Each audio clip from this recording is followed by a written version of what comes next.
Descartes' Cogito, Explanation and Critique by Kevin Juguilon. René Descartes changed the course of philosophy. He is the mark, the division between what we call ancient and then medieval philosophy, and then modern philosophy. All the philosophers who come after him have to answer his claims. He's most famous for his Cogito, famously translated from the Latin cogito ergo sum, I think, therefore I am. This insight was the cornerstone of his entire philosophical project. Descartes saw skepticism as taking prominence. Skepticism was the belief that you can never really know the truth. You can never really know anything with certainty. I get this many times from my students. They'll say, as I teach scripture, how do we really know that this happened? How do we really know that this has happened historically? That Jesus really rose from the dead, he performed miracles. And often this spills over into other categories, not just there, but even to the point where you can doubt the senses. Skeptics who go full skepticism say, how do we even know that we're really experiencing what we're experiencing? Maybe we're like in the Matrix and just plugged in and all our physical experiences are illusions. Skepticism was prominent in philosophy in Descartes' day. He said, there is nothing in philosophy about which there is not some dispute, and consequently nothing that is not doubtful.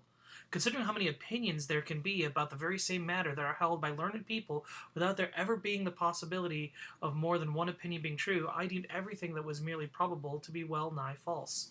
In philosophy, you have these various schools. You have, Thomas Aquinas' school, but then you have Aristotle versus Plato. Both of those can't be, some of their fundamental things can't be true at the same time, yet no one really had certainty as which one it was.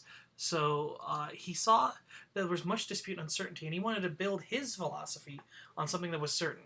Descartes rejected in philosophy all that was uncertain. He wanted to build philosophy on a stronger foundation. For example, he noted that mathematics had a very solid foundation. He said, quote, I was astonished by the fact that no one had yet built anything more noble upon its, meaning mathematics, foundations, given that they were solid and firm.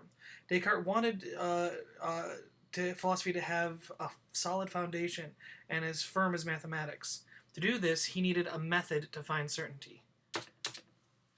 Now, in terms of method, I want to touch on Socrates' Socratic method briefly because it's going to become important later. Socrates also had a method for developing truth. He first started with questioning, then they started looking at all the sense data they had, and then from all those sense data examples, through inductive reasoning, would then come to an understanding of a general principle. And then using that general principle and then deductive reasoning, they would go through further examples and find certainty. Descartes' different. See, in Socrates' method, you start with not knowing, you start with questioning, and then you build up to discovering truth. And then you use that truth to evaluate other ideas. Descartes is something of an inverse. He starts by taking what everyone assumes they know, and then he begins methodical doubt until he reaches the bottom of what he would consider bedrock truth. And then once he reaches the bottom, so instead of Socrates where he's building up through induction, Descartes going down, and then once he reaches some truth he can't get lower than, then he rebuilds his knowledge based on the bedrock truth. So his starts with methodical doubt. First, he doubts the senses. He doubts his mental processes until he finds this rock bottom truth he calls the cogito, the certainty of his own mind. And then he defines what it is that he is as a person. And then he gets into the truth of clear and distinct ideas, and then the truth of God's existence, and then finally going back to the truth of sense and mental data. So he wants to come back to what we all kind of commonly sense from our sense and mental data, but he wants to ground it in something which he believes is certain. Descartes doubts things in his method not to end in skepticism. He removes the top of the structure and establishes a stronger foundation, and then returns us to its origin. It's like when you're a kid and you're building a big tower of Legos, and you see it's going to fall over. You take the top off, and then you make the foundation stronger, and then you build up, and it gets stronger. And he's not trying to knock everything down for the sake of knocking it down. He really wants to create something bigger and stronger. Descartes doubts the senses because they can be deceived. He says, thus, because our senses sometimes deceive us, I wanted to suppose that nothing was exactly as they led us to imagine. So this is how he works his steps. Descartes doubts the ideas in the mind because he also can make errors. He says, and because there are men who make mistakes in reasoning, I rejected as false all reasonings that I previously taken for demonstrations. Also, he supposes the possibility of an evil genius who causes confusion in his mind. He says, "I will suppose an evil genius, supremely powerful and clever, who has directed his entire effort at deceiving me." Now, he's not saying this evil genius is real. All he's saying is that if it's possible I could doubt something in my mind, I will take it as doubtable and uncertain, and I will doubt it. So he doubts everything that is possibly doubtable, but then he comes to something that he cannot doubt: his own existence. He says, "It necessarily had to be the case that I, who was thinking, was something. And noticing that this truth, I think therefore I am, was so firm and so assured that all the most extravagant suppositions of the skeptics were incapable of shaking it. I judged that I could accept it without scruple as the first principle of the philosophy I was seeking."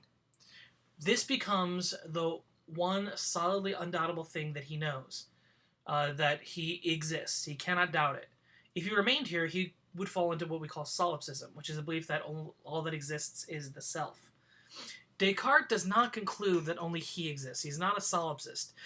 From this one truth, he then tries to build up out of solipsism. First, Descartes concludes from the Cogito that his nature is that he is a soul.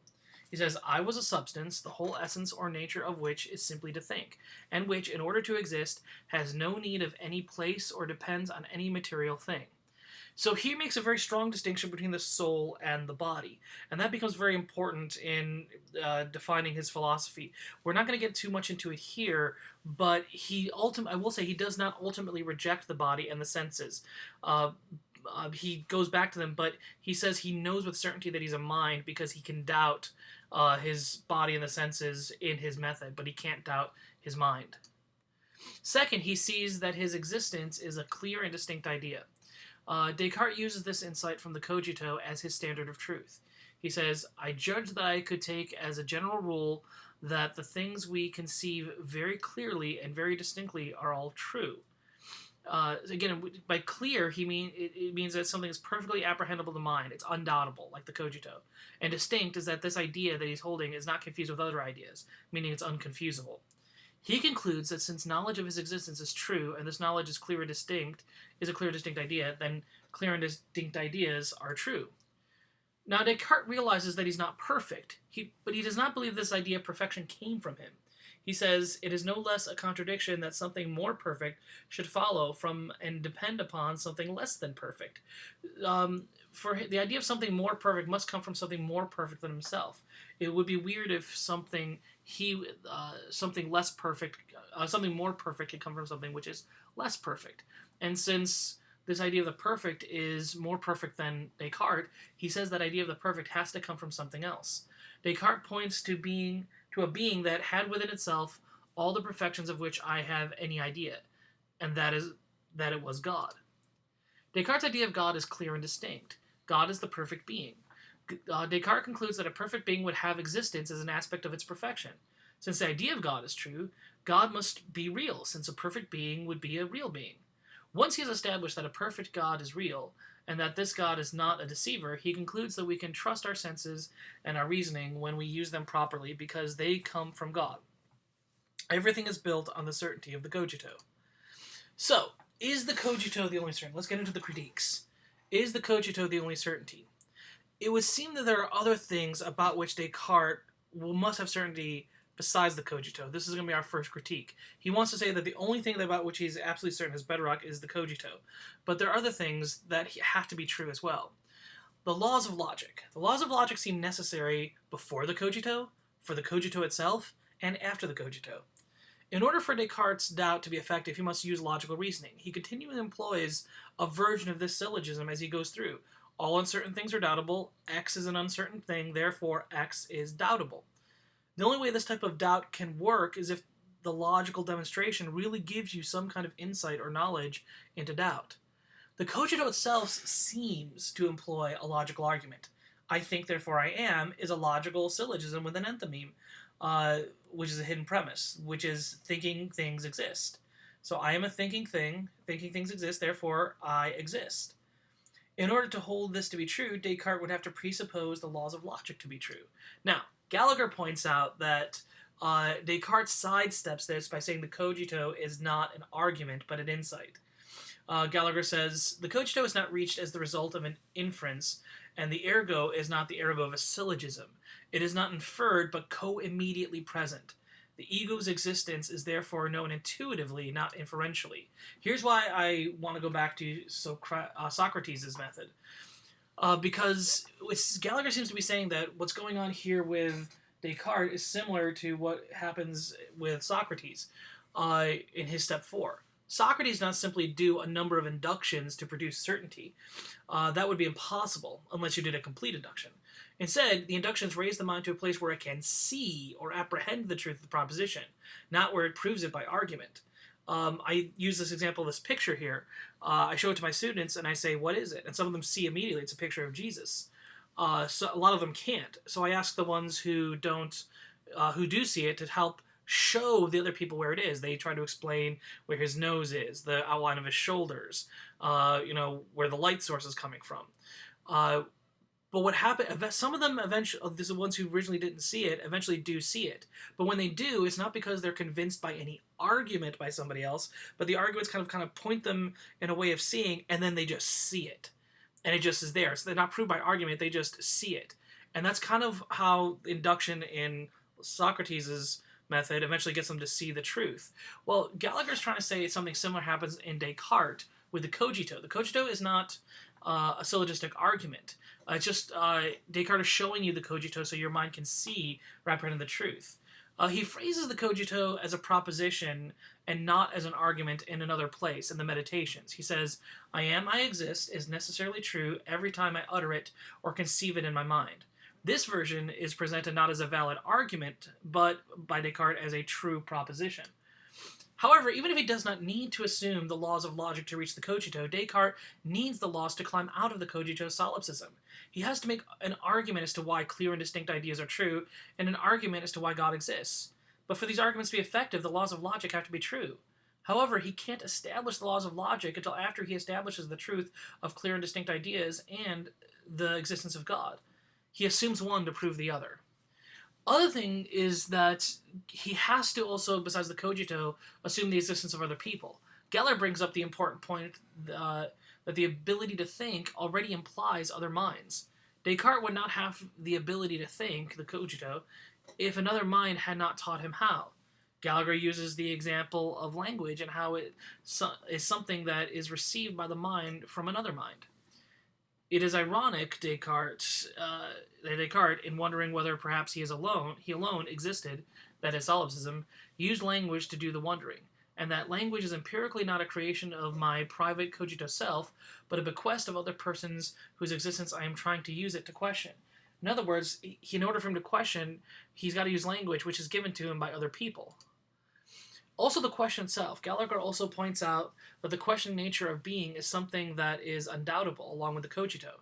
He says, I exist questioningly. Whatever intelligibility is contained in the question is contained indubitably. And then we come to God's existence, which Descartes needs to do in order to ground things like sense experience. Descartes' argument for God is very similar to St. Anselm's ontological argument. Descartes claims that since I have a clear and distinct concept of God as a perfect being, and a perfect being would have to exist in reality in order to be perfect, it must follow that God exists. But let's return now to the three acts of the mind, because there might be a problem here. We have terms, which are either clear or unclear, and that belongs to understanding. Propositions, which are either declarative sentences, which is either true or untrue, and this belongs to judging, and then arguments, and these are either valid or invalid, and this belongs to reasoning. However, Descartes seems to confuse understanding with judging.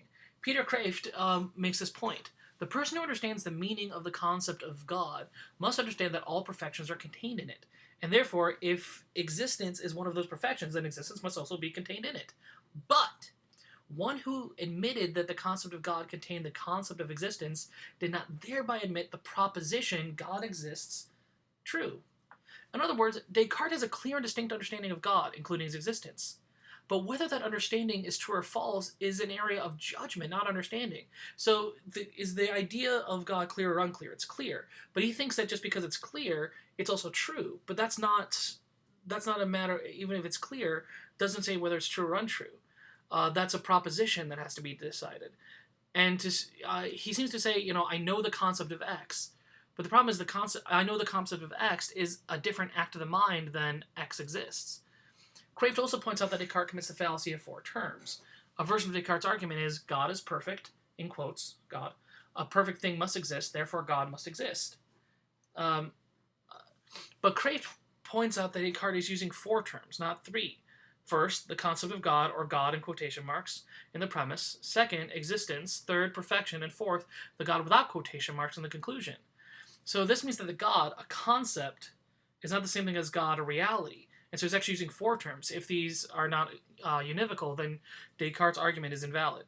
So our conclusion is that ultimately Descartes' thought experiment fails for the following reasons. He doubts more than is doubtable. For example, he doubts the laws of logic. He doubts other minds. He confuses judging with understanding. And he commits logical fallacies in his argument for God. Now, there is more about which we can be certain than simply our own existence. That's the big problem with Descartes. And this is a more... these things, besides just the self, are a more solid foundation for epistemology than the Cogito.